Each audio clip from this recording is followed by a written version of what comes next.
बनल रहे नैहरवा शिव गुरु, बनल रहे ससुरवा हो।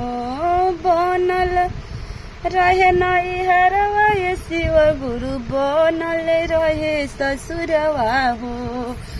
ऐसन वरदानवा दिह शिव गुरु, सजल रहे मोर सिंदूरवा हो। ऐसन वरदानवा दिह शिव गुरु, सजल रहे मोर सिंदूरवा हो। नैहर में दिह भाई रे भतीजावा, ससुर में लौरा देवरवा हो। नैहर में दिह भाई रे भतीजावा, ससुर में लौरा देवरवा हो। ऐसन वरदानवा दिह शिव गुरु, सजल रहे सिंदूरवा हो। ऐसन वरदानवा दिह शिव गुरु, सजल रहे मोर सिंदूरवा हो। खाए के दिह वन धन धनवा, रहे के कोठाया मारी हो। खाए के दिह अन धन धनवा, रहे के कोठाया मारी हो।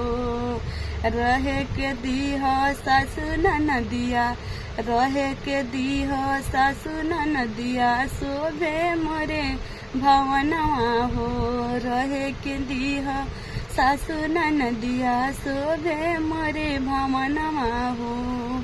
नीमन रखिया नैहरवा शिव गुरु, नीमन दिह ससुरवा हो। नीमन रखिया नैहरवा शिव गुरु, नीमन दिह ससुरवा हो। ऐसन वरदानवा दिह शिव गुरु, सजल रहे सिंदूरवा हो।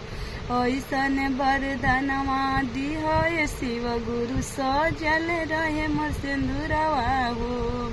पति के दिह गाड़ी मोटर गाड़ी, ऊपर से दिह नौकरिया हो। पति के दिह गाड़ी मोटर गाड़ी, ऊपर से दिह नौकरिया हो। गोदी में दिह ललनवा, हमके खेले हो आंगनवा हो। गोदी में दिह ललनवा, हमके खेले हो अंगनवा हो। नीमन दिह नैहरवा शिव गुरु, नीमन दिह ससुरवा हो। नीमन दिह नैहरवा शिव गुरु, नीमन दिह ससुरवा हो। नीमन ऐसन वरदानवा दिह शिव गुरु, सजल रहे सिंदूरवा हो। ऐसन वरदानवा दिह शिव गुरु, सजल रहे सिंदूरवा हो।